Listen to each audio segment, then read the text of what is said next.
لن تزولا قدم ابن آدم، حضور نے خبر دی ہے ابن آدم کے قدم ہل نہیں سکیں گے. جیسے مجرم کھڑا ہوتا ہے کٹہرے کے اندر، اس کٹہرے میں سے ہل نہیں سکو گے حتی یسأل عن خمس، جب تک کہ 5 چیزوں کا حساب نہ لے لیا جائے. وہ 5 چیزیں کیا ہیں؟ کان کھول کر سنیے. عن عمرہ فیما افناہ، عمر کا حساب دو. یہ 80 برس اور 70 برس ہم نے تمہیں دنیا میں دیے، کہاں ضائع کیے؟ وعن شبابہ فیما ابلاہ، اور خاص طور پر جوانی کا دور، امنگوں کے دن، ولولے ہوتے ہیں، قوت ہوتی ہے، توانائی ہوتی ہے، آدمی چلتے ہوئے زمین پر پاؤں مارتا ہے، قوت جو ہے وہ اپنا اظہار چاہتی ہے. یہ جوانی کہاں گلائی؟ حساب دو، ایک ایک لمحے کا حساب دو. وَعَن مَالِهِ مِنْ أَيْنَ اكْتَسَبَهُ وَفِيمَا أَنْفَقَهُ، ایک ایک پائی کا حساب دو. مال کا کہاں سے کمایا تھا، حلال سے کہ حرام سے، اور کہاں خرچ کیا تھا، گل چھروں میں، عیاشیوں میں، یا نیکی کے کاموں میں، ادائے حقوق میں، اللہ کے دین کے لیے. 4 سوال ہو گئے. 2 زندگی کے بارے میں، ایک زندگی پوری بحیثیت مجموعی کہاں کس کام میں لگائی، اور خاص طور پر شباب کا دور کہاں لگایا. 2 سوال مال کے بارے میں، کمایا کہاں سے، حلال سے کہ حرام سے، جائز سے کہ ناجائز سے، خرچ کہاں کیا. اور آخری سوال وعما عمل فیما علم، جو علم حاصل کیا تھا اس میں عمل کتنا کیا. علم کے انبار لگاتے چلے گئے اور عمل کے آغاز کی بھی نوبت نہ آئی. یہ علم جو ہے یہ اس روز سب سے بڑا وبال بن جائے گا انسان. اتنا علم اور عمل کچھ نہیں، بجائے کہ کریڈٹ کا ذریعہ بنے یہ الٹا ڈیبٹ کا کھاتا بن جائے گا. یہ جواب دہی کا احساس ہے کہ جس کی وجہ سے انسان کی ٹریجڈی جو ہے وہ دوہری ہے. کوئی حیوان اتنے بوجھ تلے نہیں، مشقت کی، محنت کی، اس زندگی میں ختم ہوئے، اس کے بعد کوئی محاسبہ نہیں. اس کو بھی غالب نے خوب کہا ہے کہ اب تو گھبرا کے یہ کہتے ہیں کہ مر جائیں گے، اور مر کے بھی چین نہ پایا تو کدھر جائیں گے. یہ ہے وہ ہیومن ٹریجڈی. اب میں آپ کو توجہ دلانا چاہتا ہوں. ایک تو گوتم بدھ کا فلسفہ، اس کے فلسفے کا مین تھیم یہ ہے سروم دکھم، آل از پین، آل از سفرنگ. اور اس نے جو بھی اپنی محنت کی یہ تو اللہ ہی بہتر جانتا ہے کہ اسے بعد میں ملا کیا اور کیا نہیں ملا. ایک بات آپ سے عرض کر دوں، گوتم بدھ کے بارے میں ایک بہت جید عالم، میرے نزدیک بر صغیر پاک و ہند کے علماء میں جو اس صدی کے علماء ہیں ان میں ان کا بہت اونچا مقام ہے، مولانا مناظر احسن گیلانی رحمۃ اللہ علیہ. گیلان قصبہ ہے ایک بہار کا، وہاں کے رہنے والے تھے. ان کی زندگی زیادہ گزری حیدرآباد دکن میں، عثمانیہ یونیورسٹی میں استاد رہے. انہوں نے گوتم بدھ کے بارے میں یہ لکھا ہے کہ میرا یہ گمان ہے کہ وہ بھی اللہ کے نبی تھے، اور اس کی دلیل دی ہے. قرآن مجید میں ایک رسول کا ذکر آتا ہے، ذوالکفل، اور یہ ذوالکفل وہ ہے جس کے بارے میں ہمیں کچھ پتہ نہیں. قرآن مجید میں بھی ایک جگہ ذکر آیا ہے. نمبر 2 یہ کہ کسی حدیث میں اس کی کوئی ہمیں وضاحت نہیں ملتی، نہ حضور سے پوچھا گیا نہ حضور نے اس کی وضاحت فرمائی. اب یہ ذوالکفل ہے کون؟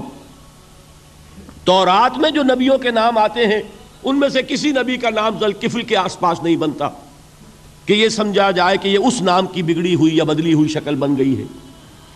تو انہوں نے جو کہا ہے وہ بات وزنی معلوم ہوتی ہے اس اعتبار سے کہ کپل وستو، کپل، پے جو ہے وہ عربی میں ہے نہیں، وہ فے بنتی ہے. تو ذوالکفل کے معنی کفل والا، اور یہ کفل جو ہے کپل، کپل والا، جس کو ہم کہتے ہیں کپل وستو کا شہزادہ. تو انہوں نے یہ کہا ہے کہ گوتم بدھ کے بارے میں یہ خیال، یہ میں عرض کر دوں کہ اس کو ہم یقین سے نہیں کہہ سکتے، یہ ان کا گمان ہے، خیال ہے، واللہ عالم کہیں گے ہم، لیکن امکان ضرور موجود ہے. قرآن کہتا ہے وَلِكُلِّ قَوْمٍ ہاد، ہم نے ہر قوم میں ہادی بھیجے.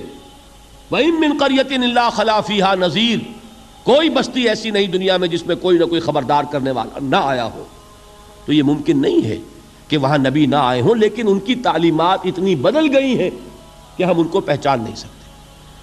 حضرت مسیح علیہ السلام کی تعلیمات اگر عیسائیوں سے ہم سمجھیں تو کبھی بھی انہیں اللہ کا نبی نہیں مان سکتے. یہ تو قرآن مجید نے آ کر حضرت مسیح علیہ الصلوۃ والسلام کی اصل حقیقت ہمیں بتائی، ورنہ تو خدا کا بیٹا ثالث و ثلاثہ ان کو کیسے ہم مانتے ہیں؟ لیکن یہ کہ قرآن نے بتایا تو جان لیجئے ہو سکتا ہے کہ گوتم بدھ بھی اللہ کے نبی ہوں، لیکن ہو سکتا ہے کہ درجے میں کہیں گے، یقین سے نہیں کہیں۔ بہرحال گوتم بدھ نے اس دکھ، رنج، صدمہ، غم جو انسان کا مقدر ہے اس کا مشاہدہ کیا، اور پھر تپسیائیں کی، علم حاصل کیا، رشیوں منوں کے پاس گیا، اس نے کوشش کی کہ معلوم ہو سیلویشن کا راستہ کون سا ہے، اس دکھ سے نجات پانے کی کوئی سبیل بھی ہے کہ نہیں، اس غم سے، اس نجات سے، اس اندوہ سے انسان کسی طریقے سے چھوٹ سکتا ہے یا نہیں۔ اسی کو سیلویشن کہتے ہیں انگریزی میں، اسی کو ہندی میں نروان کہتے ہیں، اسی کو عربی میں نجات کہتے ہیں۔ ان النجات معلقۃ بمجموع هذه الاشیاء، میں نے امام رازی رحمۃ اللہ علیہ کے الفاظ میں آپ کو وہ لفظ بتایا، نجات کی راہ۔ اچھا، جدید فلسفوں میں جن حضرات کو دلچسپی کی بات ہے انہی کے بارے میں یہ عرض کر رہا ہوں۔ جدید فلسفوں میں بھی ایک فلسفہ ہے وجودیت، ایگزسٹانشلزم۔ آپ نے نام سنا ہوگا سارترے، یہ فرینچ فلسفر، اور اس وقت دنیا میں جو نوجوان نسل ہے وہ بہت زیادہ متاثر ہوئی ہے سارترے کے فلسفے سے۔ کرکیگارڈ پرانے دور میں اور سارترے اس دور میں، ان کے فلسفے کا نام ہے وجودیت، ایگزسٹانشلزم۔ اس کا مرکزی خیال بھی یہی ہے، انسان کے لیے دکھ ہی دکھ ہے، صدمہ ہی صدمہ ہے، رنج ہی رنج ہے۔ صرف یہ ہے کہ کچھ حساس لوگ ہوتے ہیں وہ صدمے کو زیادہ محسوس کرتے ہیں، کچھ ذرا ان کی حس جو ہے وہ کچھ ڈل ہو جاتی ہے، کند ہو جاتی ہے۔ وہ جو غالب کا شعر میں نے آپ کو سنایا کہ مشکلیں اتنی پڑی مجھ پر کہ آساں ہو گئی، ورنہ یہ ہے کہ انسان سوچے تو دکھ ہے۔ اب یہ دکھ جو ہے اس سے نجات کا کوئی راستہ بھی ہے کہ نہیں، یہ کوسچن مارک ہے، جس کا جواب ہے تیسری آیت میں الا الذین آمنوا وعملوا الصالحات وتواصوا بالحق وتواصوا بالصبر۔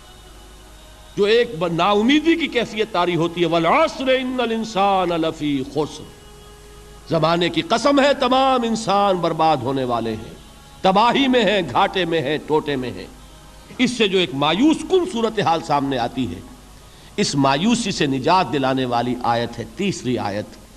ایک راستہ ہے، یہ امید کی کرن ہے، تباہی سے بچ سکتے ہو، ابدی بربادی وہ بربادی۔ یہاں تو یہ ہے کہ ہم نے مشقتیں اٹھا لیں، فقے جھیل لیے، تکلیفیں برداشت کر لیں، صدمے برداشت کر لیے، لیکن موت آئی، اس کا خاتمہ ہو گیا۔ لیکن اس کے بعد اگر خدا نہ خواستہ جہنم میں جھونک دیے گئے، وہ ابد الآباد تک کی، وہ ہمیشہ ہمیشہ کی جلن۔ قرآن کہتا ہے کہ اگر ایک کھال جل جائے گی، جھلس جائے گی، اللہ اور کھال دے دے گا۔ دیکھیے یہ بھی جدید دور میں آپ کو معلوم ہوگا، بورس بکائی نے جو کتاب لکھی ہے دی فرینچ سرجن، اس نے ثابت کیا ہے کہ قرآن مجید نے جتنے نیچرل فینومینا کا حوالہ دیا ہے وہ بالکل سائنس کے مطابق ہے۔ آج ہمیں یہ معلوم ہے کہ حس جو ہے وہ صرف کھال میں ہوتی ہے، کھال حساس ہوتی ہے، کھال اتر جائے نیچے جو ہے گوشت جلے گا، آپ کو تکلیف نہیں ہوگی۔ معلوم قرآن نے کہا ہے کہ جب کھالیں ان کی جھلس جائیں گی ہم نئی کھال دے دیں گے، تاکہ وہ سوزش جو ہے، وہ جلن کا احساس برقرار رہے، وہ ختم ہونے نہ پائے۔ حالانکہ اس کی ضرورت نہیں ہے، اگر اندر کا گوشت بھی حس والا ہوتا تو پھر کھال دوبارہ عطا کرنے کی ضرورت نہیں ہے، گوشت جلے گا، اس سے بھی جلن کا اور سوزش کا احساس ہو جائے گا۔ لیکن قرآن کہتا ہے کہ نہیں، کلما نضجت جلودہم بدلنا لہم جلودا غیرہا، جب ان کی کھالیں جھلس جائیں گی، جل جائیں گی، ہم ان کی کھالیں بدل دیں گے تاکہ وہ سوزش برقرار رہے۔ ثم لا يموت فیہا ولا یحیا، پھر نہ وہ اس میں جی سکے گا نہ مر سکے گا، نہ زندوں میں ہوگا نہ مردوں میں ہوگا۔ موت کو پکارے گا، کاش کہ موت آ جائے جو مجھے اس مشقت سے اور مشکل سے چھٹکارا دلا دے۔ وہ موت جس سے اس وقت ہم بھاگتے ہیں، اگر خدا نہ خواستہ اس جہنم میں جھونکے گئے تو پھر موت کو پکاریں گے اور موت نہیں آئے گی۔ اس عذاب سے، اس ابدی ناکامی سے، اس خسران سے، اس ابدی ہلاکت سے بچنے کا کوئی راستہ ہے؟ وہ جو میدان حشر میں پکاریں گے لوگ، این المفر، کوئی جائے فرار ہے، کوئی جائے پناہ ہے؟ وہ جائے فرار، وہ جائے پناہ اس دنیا میں اللہ نے ہمیں عطا فرمائی، اسی کا نام صراط مستقیم ہے۔ الا الذین آمنوا وعملوا الصالحات وتواصوا بالحق وتواصوا بالصبر، ایک راستہ ہے۔